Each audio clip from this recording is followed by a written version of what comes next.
Hello guys, இந்த வீடியோவில் நம்ம ரிப் வேன் விங்கிள் ஸ்டோரி பார்க்கலாம். ரிப் வேன் விங்கிள் எழுதினவங்க வாஷிங்டன் ஐர்விங்.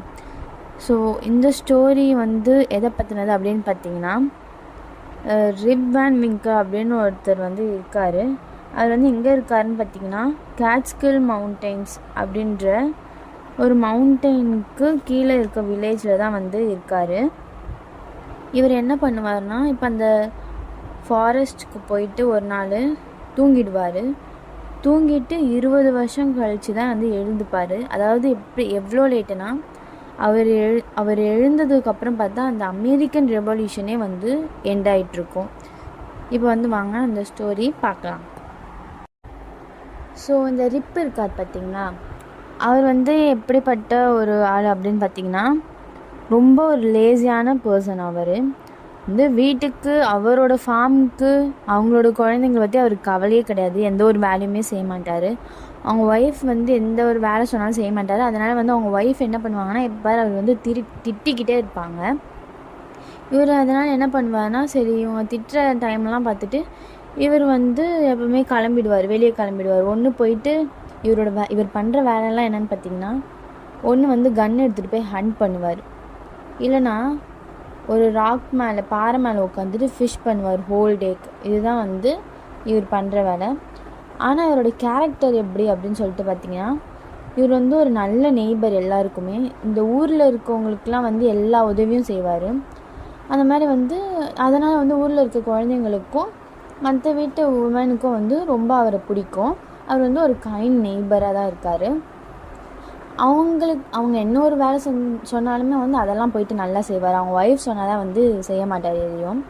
அதேமாதிரி குழந்தைங்களுக்கு அவரை ரொம்ப பிடிக்கும். ஏன்னு பார்த்திங்கன்னா, குழந்தைங்க கூட இவர் நல்லா விளையாடுவார். அவங்களுக்கு நிறைய ட்ரிக்ஸ்லாம் சொல்லி தருவார். இவர் அந்த ஊருக்குள்ளே போனாலே என்ன பண்ணுவாங்கன்னா, அந்த குழந்தைங்களாம் அவர் முதுகு பிடிச்சிட்டு தொங்குறது, அப்புறம் அவரோட ஸ்கர்ட்ஸ் பிடிச்சி தொங்குறது, அந்த மாதிரி தான் பண்ணுவார். இந்த கைட் விட சொல்லி தர்றது எல்லாமே ரிப் எல்லாமே பண்ணுவார் குழந்தைங்களுக்காக. அதனால் அங்கே இருக்க குழந்தைங்களுக்குலாம் இவரை ரொம்ப பிடிக்கும். இப்போ என்ன ஆகுதுன்னா, ஒரு நாள் இதே மாதிரி இருக்கார். அவங்களோட ஒய்ஃப் திட்டுறாங்க. அவங்களோட ஒய்ஃப் பேர் என்னென்னு பார்த்தீங்கன்னா டேம் வேன் விங்கிள். ஓகேங்களா, டேம் வேன் விங்கிள். அவங்களோட பையன் பேர் ஜூனியர் ரிப் வேன் விங்கிள். அவங்க பையனை பேர் அவர் பேரே தான். அதுக்கு பதிலாக ஜூனியர் ரிப் வேன் விங்கிள்னு சொல்கிறாங்க. ஸோ இப்போது ஒரு நாள் திட்டுறாங்க. அதனால் அவர் எப்பவும் போல் என்ன பண்ணுறாருன்னா, நான் உனக்கு ஃபார்ம் பண்ணுறதுல ஹெல்ப் பண்ணுறேன், இந்த ஹவுஸில் இருக்க டேமேஜஸ்லாம் ரிப்பேர் பண்ணுறதுக்கும் ஹெல்ப் பண்ணுறேன் அப்படின்னு சொல்லிவிட்டு அவரோட நாயை கூப்பிட்டுட்டு அந்த மவுண்டெயினுக்கே போயிடுறாரு எப்பவும் போல். அவங்களோட நாய் பேர் உல்ஃப். சரிங்களா. அடுத்து இப்போ இவர் அந்த மாதிரி ரிலாக்ஸ் பண்ணுறதுக்காக போயிட்டுருக்கும் போது வழியில் ஒரு மேனை பார்க்குறாரு. அந்த மேன் எப்படி இருக்கார் அப்படின்னு சொல்லிட்டு பார்த்திங்கன்னா, அவர் ரொம்ப ஷார்ட்டாக இருக்கார். அவருக்கு ஒரு நிறைய பெரிய புஷ்ஷி ஹேர் இருக்கார். அப்புறம் ஒரு தாடி வச்சிட்ருக்காரு. அவர் என்ன பண்ணுறாருன்னா, ஒரு கெக்கு வச்சுருக்காரு. கெக்குன்றது இந்த பீரெல்லாம் எடுத்துகிட்டு போகிறதுக்கு ஒரு பேரல் மாதிரி அது. சரிங்களா. அது வச்சிட்ருக்காரு. இப்போ என்ன பண்ணுறாருன்னா, அவரே வாலண்டியர் பண்ணிவிட்டு அவர்கிட்ட போயிட்டு இந்த மாதிரி நான் எடுத்துக்கிறேன் அப்படின்னு சொல்லிட்டு கேட்குறாரு. நான் எடுத்துக்கிறேன்னா இந்த மாதிரி நான் உங்களுக்கு இது மவுண்டன் வரைக்கும், டாப் ஆஃப் த மவுண்டனுக்கு கொண்டு போகிறதுக்கு ஹெல்ப் பண்ணுறேன் அப்படின்ற மாதிரி சொல்கிறாரு. அங்கே ஒரு பார்ட்டி நடக்கிறத இவர் பார்க்குறாரு ரிப்பு. அங்கே இந்த 9 pins கேமுன்னு ஒரு கேம் இருக்குது. அந்த கேம் விளையாடிட்டுருக்காங்க. அங்கே இருக்கவங்கலாம் யாருன்னு பார்த்தீங்கன்னா டச்சஸ் பீப்புள் தான். அங்கே இருக்கவங்கலாம் டச்சஸ் பீப்புள். அவங்க விளையாடிட்டுருக்காங்க. எல்லாமே அதே ஒரே மாதிரி ட்ரெஸ்லாம் போட்டுட்ருக்காங்க. இந்த ஓல்டு மேனும் பார்த்திங்கன்னா ஒரு டச் தான்ற மாதிரி தான் அவரும் இருக்கார். ஏன்னா அவர் ட்ரெஸ் பண்ண விதமும் டச் மாதிரி தான் இருக்குது. இப்போ என்ன ஆகுதுன்னா, அந்த பார்ட்டிக்கு நம்ம ரிப்பு போகிறாரு. ரிப்பு போயிட்டு அங்கே இருக்க ஒரு லிக்விடை வாங்கி குடிச்சிடுறாரு. இவர் குடிச்சிட்டு ரொம்ப டயர்டாயிடுறாரு. டயர்டாகிட்டு அவரோட ஐஸ்லாம் ஸ்லோவாக க்ளோஸ் ஆகுது. அப்படியே இவர் தூங்கிடுறாரு. இவர் இப்போ தூங்கி எழுந்துடுறாரு. எழுந்து பார்த்தோன்னே பார்த்தா அவரோட டாக் அந்த இடத்துல இல்லை, மறைஞ்சிடுச்சு. அதாவது அப்போ அந்த இடத்துல அந்த டாக் இல்லை. அடுத்து வந்து அவரோட கன் வந்து நல்லா ரஸ்ட் ஆகிடுது, அதாவது நல்லா துரு பிடிச்சிருது. இப்போ வந்து என்ன பண்ணுறாருன்னா ரிப் எழுந்துட்டார் இல்லையா, எழுந்துட்டு இவர் வந்து அவங்க வீட்டை நோக்கி வந்து போகிறாரு. போகும்போது வந்து அவர் வந்து யோசிச்சுட்டே இருக்கார், ஐயோ நம்ம வீட்டுக்கு போனால் நம்ம பொண்டாட்டி வர திட்டுவாளே, கோபப்படுவாளே அப்படின்னு சொல்லிட்டு நினச்சிட்ருக்காரு. ஆனால் என்ன ஆகுதுன்னா அவருக்கு வந்து ஒரு ஸ்ட்ரேஞ்சாக இருக்குது. எப்படின்னா எல்லாமே வந்து புதுசாக இருக்குது. அந்த இதுவில் வந்து அந்த வில்லேஜ் வந்து அவர் பார்த்தா மாதிரியே இல்லை, எல்லாம் வந்து டிஃப்ரெண்ட்டாக இருக்குது. அப்புறம் வந்து அவரால் அங்கே இருக்க ஒரு மனுஷங்க கூட அவர் வந்து தெரிஞ்ச முகமாகவே தெரியல அவருக்கு. அப்புறம் வந்து இவர் வந்து யூஸ்வலாக வந்து ஒரு இருக்குது, என்னென்னா ஒரு ஹோட்டல் மாதிரி. அந்த இடத்துல வந்து அவர் வந்து அவரோட ஃப்ரெண்ட்ஸோடு இருப்பார் எப்போவுமே. அதோட நேம் வந்து அப்படியே மாறிடுச்சு, ஜென்ரல் வாஷிங்டன் அப்படின்ட்டு அந்த இன்னோட நேமையும் மாற்றிட்டாங்க. அந்த ஊர்லேயே மாறாத ஒரே ஒரு விஷயம்னா வந்து பார்த்திங்கன்னா அது வந்து நம்ம ரிப்போட வீடு மட்டும்தான்.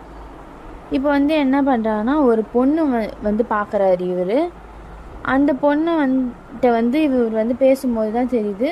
அந்த பொண்ணு சொல்கிறான், இந்தமாரி வந்து எங்கள் அப்பா பேர் வந்து ரிப் வான் விங்கல். எங்கள் அப்பா வந்து 20 வருஷத்துக்கு முன்னாடி வந்து காணாமல் போயிட்டார். அவர் வந்து மேபி எங்கள் அம்மாவோட தொல்லையால் வந்து காணாமல் போயிருக்கலாம், இல்லை அவரே கூட அவர் ஷூட் பண்ணிகிட்ருக்கலாம் அப்படின்னு சொல்லிட்டு சொல்கிறாரு. ஆனால் வந்து எதனால் அப்படின்னு பார்த்தோன்னா எங்கள் அப்பா வந்து எந்த வேலையுமே செய்ய மாட்டார், அதனால் எங்கள் அம்மா திட்டிகிட்டே இருப்பாங்க, அதனால் எங்கள் அம்மாவோட தொல்லை தாங்க முடியாமல் அவர் போயிருக்கலாம் அப்படின்னு சொல்லிட்டு சொல்கிறாங்க. அடுத்து வந்து இன்னொருத்தரை பார்க்குறாரு. அவன் பேர் என்னன்னு கேட்கும்போது ரிப் வான் விங்கல் அப்படின்னு சொல்லிட்டு சொல்கிறாங்க. அதாவது அவங்க அப்பா பேர் ரிப் அப்படின்னும் சொல்கிறான். அப்போ தான் வந்து ரிப்க்கு புரியுது அது அவனோட ஃபேமிலி அப்படின்னு சொல்லிட்டு புரியுது. அப்புறம் வந்து அவங்க ஒய்ஃப் வந்து இறந்துட்டாங்க அப்படின்றதையும் வந்து அவர் தெரிஞ்சுக்கிறாரு. இப்போ தான் வந்து அவருக்கு புரிய வருது, இவர் வந்து 20 வருஷமாக வந்து அந்த மவுண்டெயின்லேயே வந்து தூங்கிட்டு இருந்திருக்காரு அப்படின்னு சொல்லிட்டு.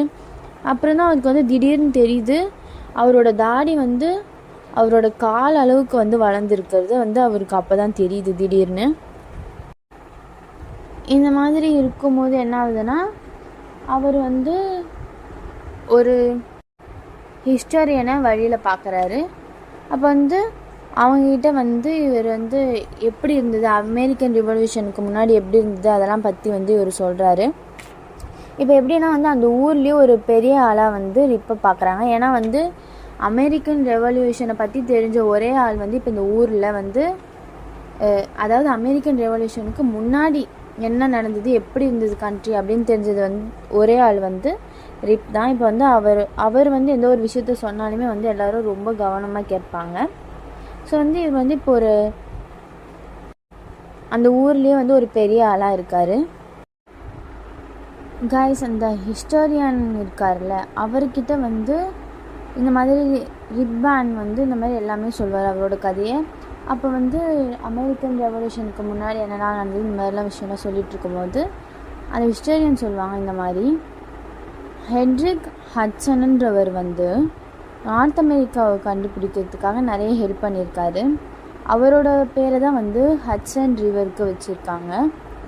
அதே மாதிரி அந்த ஹிஸ்டோரியன் சொல்வார், அந்த ஹெட்ரிக் ஹட்சன் தான் வந்து ஒரு மருந்து கண்டுபிடிச்சார். அதாவது 20 வருஷத்துக்கு ஒரு தடவை வந்து எழுந்துக்கிற மாதிரி அந்த மருந்து தான் வந்து நீங்கள் குடிச்சிருக்கீங்க. நீங்கள் பார்த்த அந்த ஷார்ட் மேன் அந்த ஆளுமே வந்து ஹென்ரிக்காக தான் இருக்கணும் அப்படின்னு சொல்லிட்டு சொல்வார்.